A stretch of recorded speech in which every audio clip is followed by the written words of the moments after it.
Finally Goku versus Ben ten. వీళ్ళిద్దరు battle జరిగితే ఎవరు విన్ అవుతారా మీరు అనుకుంటున్నారు?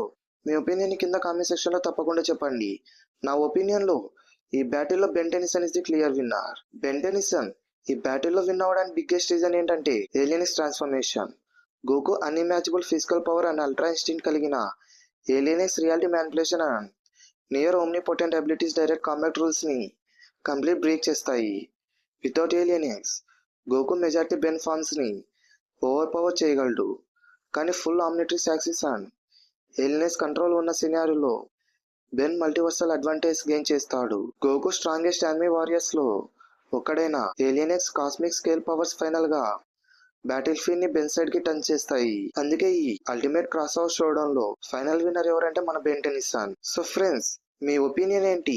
ఏలియనిక్స్ లేకుండా మన గోకు ఈజీగా విన్ అవుతాడా, లేదా బెన్ వేరే ట్రాన్స్ఫర్మేషన్స్ తో కూడా విన్ అవ్వడానికి ఛాన్స్ ఉందా? మీ ఒపీనియన్ ని కామెంట్ సెక్షన్ లో తప్పకుండా చెప్పండి. సో ఇది ఫ్రెండ్స్ ఈ వీడియో కనుక మీకు నచ్చినట్లయితే లైక్ చేయండి, మీ ఫ్రెండ్స్ షేర్ చేయండి. ఈ వీడియోపై మీ ఒపీనియన్, అలాగే నెక్స్ట్ వీడియో దేని గురించి చాలా టాపిక్ సజెషన్స్ ని, అలాగే నెక్స్ట్ Q&A ఎపిసోడ్ కోసం మీ క్వశ్చన్స్ ని కింద కామెంట్ సెక్షన్ లో కొమ్మేయండి. ఇంకా ఇలాంటి క్రేజీ కంపారిజన్ వీడియోస్ కోసం మన ఛానల్ సబ్స్క్రైబ్ చేసుకొని బెల్ ఐకాన్ ఆన్ లో పెట్టుకోవడం మాత్రం మర్చిపోకండి. మరి ఎక్సైటింగ్ వీడియోతో మళ్ళీ కలుద్దాం. Thanks for watching.